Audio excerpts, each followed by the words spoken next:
नमस्कार साथियों, आप सभी का इंटरव्यू पर स्वागत है। जो बातें मैं अक्सर कहता था कि बिहार की सियासत पे खेला होने वाला है, आज वो खेला हो चुका है। जेडीयू ने अपना रिश्ता बीजेपी से अलग कर लिया, लेकिन ये बिहार में नहीं हुआ बल्कि एक राज्य में हुआ। जेडीयू ने एक बड़ा फैसला लेते हुए नरेंद्र मोदी और अमित शाह की रातों की नींद उड़ा दी। आज नरेंद्र मोदी और अमित शाह की नींद उड़ गई होगी। आज नरेंद्र मोदी और अमित शाह सदमे में होंगे, क्योंकि जनता दल यूनाइटेड यानी नीतीश कुमार ने एक नहीं बल्कि दो फैसलों से चौंका दिया है। पहला फैसला तो यह है कि जेडीयू भारतीय जनता पार्टी के सरकार से अपना समर्थन वापस ले लिया। और ये समर्थन वापस कहां लिया? मणिपुर में लिया। भारत के प्रधानमंत्री हर जगह पहुंच गए हैं, लेकिन अभी तक वो मणिपुर नहीं गए। देश के प्रधानमंत्री नरेंद्र मोदी मणिपुर देखने तक नहीं गए। मणिपुर की क्या हालात है, आज नरेंद्र मोदी को नीतीश कुमार ने झटका दिया, और ऐसा झटका दिया कि नरेंद्र मोदी झटके से उभर पाने के प्रयास में ही रहेंगे, लेकिन उभर नहीं पाएंगे। और दूसरा झटका नीतीश कुमार नहीं बल्कि नीतीश कुमार के बेटे ने दिया। और नीतीश कुमार के बेटे ने ऐसा क्या कर दिया कि भारतीय जनता पार्टी कहीं ना कहीं सोच में पड़ गई, अब जेडीयू के साथ रहे या जेडीयू से राष्ट्र को अलग कर दे। आज की सबसे बड़ी खबर मैं बता देना चाहता हूं कि जनता दल यूनाइटेड नीतीश कुमार के पार्टी ने मणिपुर में भारतीय जनता पार्टी से अपना समर्थन वापस ले लिया है। जनता दल यूनाइटेड ने स्पष्ट तौर पर, ये लेटर आप देख सकते हैं जनता दल यूनाइटेड के, स्पष्ट तौर पर जनता दल यूनाइटेड ने मणिपुर में भारतीय जनता पार्टी से समर्थन वापस ले लिया है। आपको ये बताते चले कि जनता दल यूनाइटेड नीतीश कुमार के अलग हो जाने के बाद भी मणिपुर में भाजपा के सरकार पर कोई संकट नहीं है। सरकार चलती रहेगी, लेकिन नीतीश कुमार का साथ नहीं रहेगा। मतलब नीतीश कुमार ने नॉर्थ ईस्ट के एक राज्य में आप कह सकते हैं कि कहीं ना कहीं बड़ा झटका नरेंद्र मोदी और अमित शाह को दे दिया। आज रातों की नींद अमित शाह की उड़ गई है। अमित शाह सोच में पड़े हैं कि अब क्या करें, क्योंकि अमित शाह को समझ में आ चुका है कि ये नीतीश कुमार है, और नीतीश कुमार ऐसे सरप्राइज निर्णय के लिए जाने जाते हैं। अब नीतीश कुमार ने एक और झटका देने की तैयारी कर ली, और इस झटके से केवल अमित शाह और नरेंद्र मोदी नहीं डरे हुए हैं, बल्कि इस झटके से जेडीयू के अंदर ललन सिंह और संजय झा जैसे नेता भी डरे हुए, क्योंकि नीतीश कुमार वो कदम उठाने जा रहे हैं जो मामूली कदम नहीं है। यहां तक कि बिहार के पूर्व डिप्टी सीएम तेजस्वी यादव भी डर गए हैं। झटके से भारतीय जनता पार्टी उभर भी जाए, लेकिन नीतीश कुमार के दूसरे झटके से भाजपा नहीं उभर पाएगी, भारतीय जनता पार्टी नहीं उभर पाएगी। आपको बताते चले कि नीतीश कुमार के बेटे का एक बयान सामने आता है, और इस बयान को मामूली मत समझिए। नीतीश कुमार के बेटे निशांत कुमार आज तक पब्लिक डोमेन में कभी कोई बयानबाजी नहीं करते हैं, लेकिन पहली बार बयान देते हैं। क्या बयान देते हैं कि मुख्यमंत्री नीतीश कुमार को जनता एक बार फिर से मौका दे। अपने पिता के नेतृत्व को निशांत ने पब्लिक डोमेन में आकर मीडिया से बातचीत के दौरान कहीं ना कहीं प्रशंसा करते हैं, और प्रशंसा ही नहीं करते हैं बल्कि वहीं से जेडीयू का नया खेला शुरू हो जाता है। हम बार बार कह रहे हैं कि बिहार के सियासत में खेला होगा, और बिहार के सियासत में वो खेला होने ही वाला है। मणिपुर के झटके से नरेंद्र मोदी और अमित शाह उभर पाते कि निशांत ने दूसरा झटका दे दिया, या नीतीश कुमार के बेटे ने दूसरा झटका दे दिया, और नीतीश कुमार सीधे तौर पर भारतीय जनता पार्टी से 141 सीट की डिमांड कर रहे हैं। क्यों कर रहे हैं? अब वो बातें सामने आ चुकी हैं, क्योंकि नीतीश कुमार को अपने बेटे को मुख्यमंत्री बनाना है। अब नीतीश कुमार के इस खेल में भारतीय जनता पार्टी फंस गई। एक तरफ नीतीश कुमार ने मणिपुर में भारतीय जनता पार्टी के सरकार से समर्थन वापस लेकर एक मैसेज दे दिया। वो मैसेज दिल्ली में बैठे नरेंद्र मोदी तक पहुंच गई। शायद इस मैसेज के बाद नरेंद्र मोदी समझ गए हैं, तो अब उनकी कुर्सी खतरे में भी पड़ सकती है।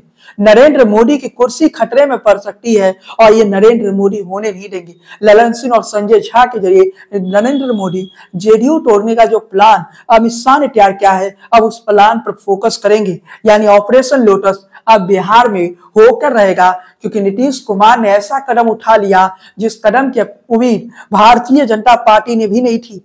भाजपा ने नहीं किया था कि ऐसे नीतीश कुमार खेला कर लेंगे। सबकी नजरें बिहार पर थी, लेकिन भारतीय जनता पार्टी सोच में पड़ी रही, और नीतीश कुमार ने खेला मणिपुर में कर लिया। भले ही मणिपुर में नीतीश कुमार के एक विधायक ने समर्थन वापस लिया, लेकिन एक विधायक ने समर्थन वापस नहीं लिया, बल्कि जो राजनीति में सॉफ्ट मैसेज दिया जाता है वो सॉफ्ट मैसेज दे दिया गया। ये सॉफ्ट मैसेज नरेंद्र मोदी को पसंद नहीं आएगा, सॉफ्ट मैसेज अमित शाह को पसंद नहीं आएगा, जेपी नड्डा को पसंद नहीं आएगा। लेकिन राजनीति ऐसे होती है, राजनीति में नीतीश कुमार मजे हुए खिलाड़ी थे और वो मजे हुए राजनेता किस प्रकार से अपना कार्य करता है वो नीतीश कुमार ने दिखा दिया। और दूसरी तस्वीर मैं बताना चाहता हूं साथियों, जो कि काफी महत्वपूर्ण हो जाती है। दूसरी जो तस्वीर है उस तस्वीर को समझिए कि नीतीश कुमार के बेटे निशांत कुमार, जो कि इस समय राजनीति से उनका कोई रिश्ता नहीं है, लेकिन अब खबरें ऐसी है कि निशांत कुमार नीतीश कुमार के जो बेटे हैं वो कहीं ना कहीं राजनीति में एंट्री कर सकते हैं, राजनीति में आ सकते हैं। इस खेल को थोड़ा इस नजरिए से समझिए कि ये खेल किस प्रकार से खेला जा रहा है।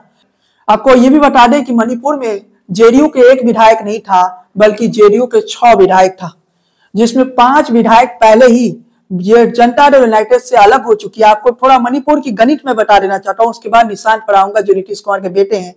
बिहार के मुख्यमंत्री नीतीश कुमार के पार्टी जेडीयू ने भाजपा को झटका दे दिया। ये खबरें तो आपने जान लिया। मणिपुर में टोटल सीटें जो है वो 7 सीटें, और इस समय भाजपा के पास बहुमत से कहीं ज्यादा 32 सीटें हैं, लेकिन 6 सीटों वाली जनता दल यूनाइटेड यानी नीतीश कुमार के पार्टी के 5 विधायक पहले ही टूट गए थे।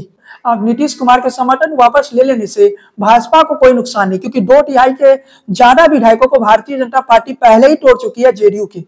और जब जेडीयू के विधायकों को तोड़ा गया तो वो 2022 का वक्त था। मतलब आज की तारीख में जेडीयू के बस एक विधायक है जो मणिपुर में भारतीय जनता पार्टी के साथ खड़ा था। इससे पहले 2022 में जो विधानसभा का चुनाव है, जनता पार्टी के जो विधायक की संख्या थी वो 32 था, लेकिन आज की तारीख में भाजपा के विधायकों की संख्या 37 है और जेडीयू के विधायकों की संख्या उस समय 6 थी, जो कि आज के समय में 1 है।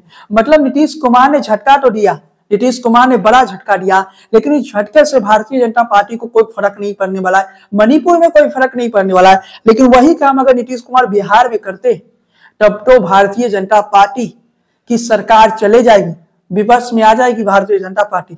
यही काम अगर नीतीश कुमार केंद्र में कर देते 60 चंद्रबाबू नायडू का हो जाता है तो समझ लीजिए कि नीतीश कुमार देश के प्रधानमंत्री भी बन जाएंगे। लेकिन हमने ही अपने चैनल पर एक खबर दिखाया था कि नीतीश कुमार जो है देश के प्रधानमंत्री तो छोड़िए, अगर नीतीश कुमार पलटने की कोशिश बिहार की सियासत में करते हैं तो नीतीश कुमार की राजनीतिक दल टूट जाएगा। इन तमाम परिस्थितियों के बीच में असेंबली में एक ही विधायक जेडीयू के अब्दुल नासिर था और जेडीयू ने पत्र लिखकर स्पीकर को जानकारी दी कि हमारा एकमात्र विधायक विपक्ष में ही बैठेगा। मतलब मणिपुर में जनता दल यूनाइटेड ने समर्थन वापस ले लिया, बार बार कहा जा रहा है कि नरेंद्र मोदी मणिपुर क्यों नहीं जाते। देश के प्रधानमंत्री है नरेंद्र मोदी, अगर कोई राज्य में हिंसा हो रहा है तो नरेंद्र मोदी को एक बार तो मणिपुर जाना चाहिए, लेकिन नरेंद्र मोदी एक बार भी मणिपुर नहीं जाते। मणिपुर जाने से नरेंद्र मोदी इतना घबरा क्यों रहे? और कहीं ना कहीं जनता दल यूनाइटेड ने एक सॉफ्ट मैसेज भिजवाया कि नरेंद्र मोदी जी मणिपुर चले जाइए, नहीं तो अभी आप 240 पर है, 272 का आंकड़ा नहीं है। हम जानते हैं कि आपके पास बहुत से तरीके हैं कि बहुमत के उस आंकड़े तक पहुंचने की, लेकिन नीतीश कुमार अपने विचारधाराओं से समझौता नहीं करते।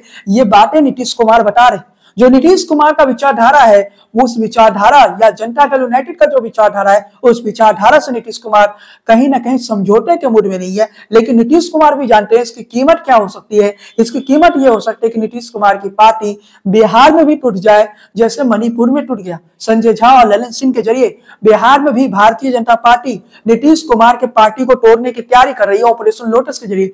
ये वीडियो हमने इन टॉक के जरिए कई मौकों पर दिखाया, लगातार हम आपको दिखा भी रहे और लगातार आपको बता भी रहे। इन तमाम परिस्थितियों के बीच में ये भी बता देना चाहता हूं साथियों कि बिहार में भी बहुत जल्द खेला होने वाला है। बिहार के सियासत में बहुत जल्द खेला होने वाला है। बिहार की राजनीति में बहुत जल्द खेला होने वाला है और वो खेला मणिपुर जैसा। अचानक एक लेटर सामने आएगा, वो लेटर ये रहेगा कि भारतीय जनता पार्टी के सभी मंत्रियों को बर्खास्त किया जाता है और भारतीय जनता पार्टी के सभी मंत्रियों को बर्खास्त करने के बाद एक और लेटर आएगा कि जेडीयू केंद्र सरकार से भी अपना 12 सांसद है जेडीयू का, उन 12 सांसदों का एक लेटर आएगा और उसमें ये बातें कही जाएगी केंद्र सरकार से भी जेडीयू ने अपना समर्थन वापस ले लिया। उसके बाद नई सरकार बनेगी बिहार में और ऐसी परिस्थिति हो सकती है अगर जेडीयू के सांसद और विधायक ना टूटे तो फिर परिस्थिति वो भी हो सकती है साथियों, जिस परिस्थिति के बारे में मैंने एक बार बताया भी था कि नीतीश कुमार के दिल में भी प्रधानमंत्री बनने की इच्छा है। लेकिन इन तमाम परिस्थितियों के बीच जनता दल यूनाइटेड क्या एक रह पाएगा?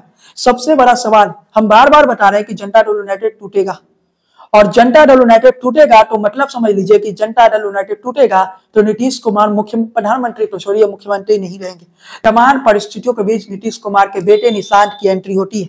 निशांत क्या कहते हैं मीडिया से, जरा सोचिए। जब पत्रकारों ने ये पूछा कि जब पत्रकारों ने राजनीति में शामिल होने के बारे में सवाल किया तो निशांत ने कोई स्पष्ट जवाब नहीं दिया। निशांत ने जनता से उनके पिता को दोबारा मुख्यमंत्री बनाने की अपील के संकेत दिया। नीतीश कुमार के बेटे निशांत से जब मीडिया ने ये पूछा कि आप राजनीति में आएंगे तो निशांत का जो जवाब था वो स्पष्ट नहीं था, गोलमोल जवाब था। निशांत ने अपने पिता नीतीश कुमार को दोबारा मुख्यमंत्री बनाने की जनता से आग्रह किया। निशांत पब्लिक डोमेन में उतना नहीं दिखते हैं, लेकिन पहली बार ये मौका था जब वो कहीं ना कहीं मीडिया के सामने आकर नीतीश कुमार के लिए अपील कर रहे हैं। और ये अपील उस समय कर रहे हैं जब जनता दल यूनाइटेड में ये कहा जाने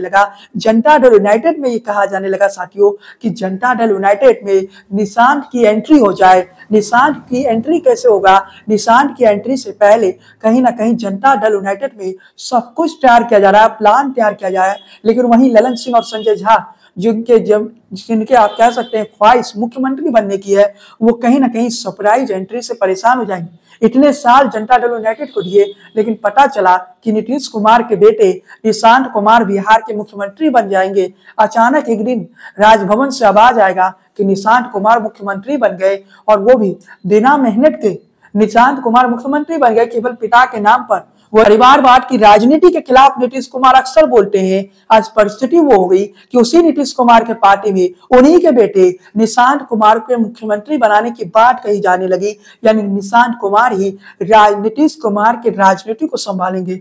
फिर परिस्थिति कैसा होगा? लेकिन तमाम परिस्थिति को भी जनता यूनाइटेड में नेतृत्व परिवर्तन की बात हो रही है। जनता यूनाइटेड में निशांत की एंट्री की बात हो रही है, यानी नीतीश कुमार के बेटे की एंट्री की बात हो रही है। उस ललन सिंह और संजय झा क्या करेंगे? ये दोनों के लिए कहीं ना कहीं एक मुश्किल की घड़ी है। अगर निशांत की एंट्री होती है तो पूरी पार्टी निशांत की तरफ चले जाता है। फिर क्या होगा? नीतीश कुमार का जो वोट बैंक है, आप कह सकते हैं महिला वोटर है, या फिर लवकुश का जो समीकरण है, कुर्मी कुशवाहा वोट बैंक है, वो सब तो नीतीश कुमार के पर्स में चला जाएगा, निशांत कुमार के पर्स में चला जाएगा। ललन सिंह और संजय झा क्या करेंगे, जिन्होंने इस पार्टी के लिए इतने सालों से मेहनत की? संजय झा तो नए आए हैं भारतीय जनता पार्टी से छोड़कर जनता दल यूनाइटेड में, लेकिन ललन सिंह तो शुरुआत से नीतीश कुमार के साथ ही रहे। क्या वो निशांत कुमार के जूनियर बनने को तैयार होंगे? क्या वो निशांत कुमार के नेतृत्व में जनता दल यूनाइटेड में काम करने को तैयार होंगे? इन तमाम परिस्थितियों से जो विरासत की राजनीति की बात होती है, जब कहा जाता है कि जब नीतीश कुमार कहते हैं कि वो किसी को आगे नहीं बढ़ाए अपने परिवार में, आज की तारीख में अगर नीतीश कुमार अपने बेटे को आगे बढ़ाते हैं तो फिर तस्वीर क्या होगा? नीतीश कुमार अपने बेटे को आगे बढ़ा रहे हैं, ये साफ तौर पर दिख रहा है, स्पष्ट तौर पर दिख रहा है, क्योंकि नीतीश कुमार के पार्टी में किसी की हिम्मत नहीं है कि नीतीश कुमार के बिना बोले कोई भी शब्द मीडिया में बोल सके। और नीतीश कुमार के जो नेता है वो लगातार ये बातें कह रहे हैं कि निशांत की राजनीतिक एंट्री होनी चाहिए।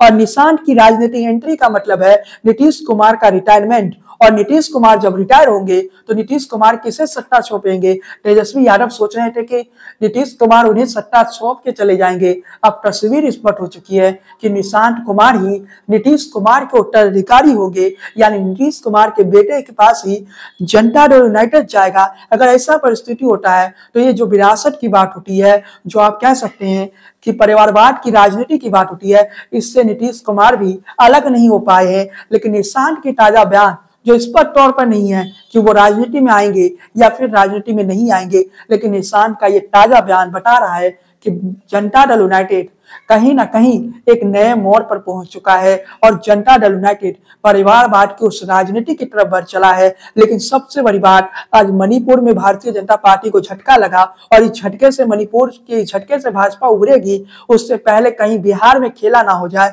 इस बात का भी इंतजार करिए। नीतीश कुमार को पता है कि अपने विरोधी पर कब वार करना चाहिए, और इस समय भारतीय जनता पार्टी एक तरह से आप कह सकते हैं घायल हो चुकी है। मणिपुर में भले ही जेडीयू का एक ही विधायक बचा, क्योंकि जनता दल यूनाइटेड को पहले ही भाजपा तोड़ चुकी थी, भले ही मणिपुर में एक विधायक बचा हो, लेकिन ये एक विधायक का समर्थन वापस नहीं है, बल्कि एक ऐसी परिस्थिति है जिसे समझने की कोशिश करिए। मणिपुर में जो जनता दल यूनाइटेड ने समर्थन वापस लिया, ये मैसेज दूर तक जाएगा और ये मैसेज कहां तक जाएगा तो समझिए, ये मैसेज जो है दिल्ली में बैठे नरेंद्र मोदी को बेहतर ढंग से समझ में आ रहा है और नरेंद्र मोदी इस मैसेज को समझ रहे हैं। इसलिए अमित शाह को नरेंद्र मोदी ने कह दिया कि ऑपरेशन लोटस को एक्टिव करिए। जब तक नीतीश कुमार बिहार में पलटे उससे पहले नीतीश कुमार के पार्टी को तोड़ दिया जाए।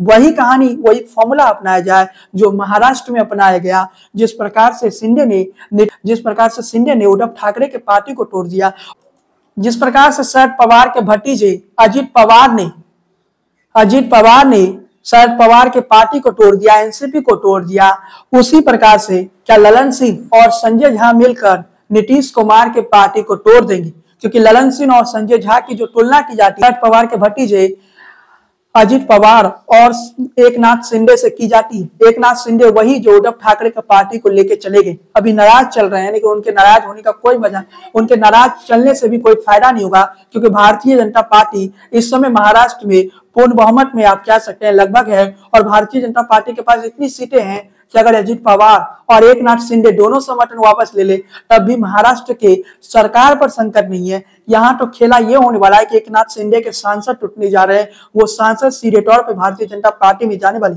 और अजित पवार के पास कोई विकल्प नहीं है, क्योंकि अजित पवार ने कई बड़े करप्शन के केसेस है और उन करप्शन के केसेस से अभी तक भी अजित पवार मुक्त नहीं हुए। अजित पवार पर जो करप्शन के चार्जेस लगे थे, उसी करप्शन के चार्जेस के कारण अजित पवार भारतीय जनता पार्टी यानी एनडीए में चले गए थे।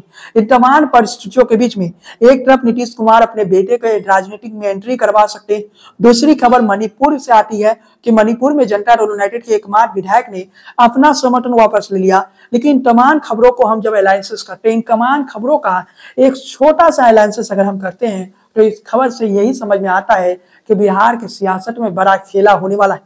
बिहार की राजनीति में एक बड़ा खेल हो चुका है और बिहार की राजनीति में इतना बड़ा खेला होने जा रहा है जिसकी आपने कल्पना भी नहीं की थी। और जो बातें इंटॉक बताता है ना, वो 100% सच होता है।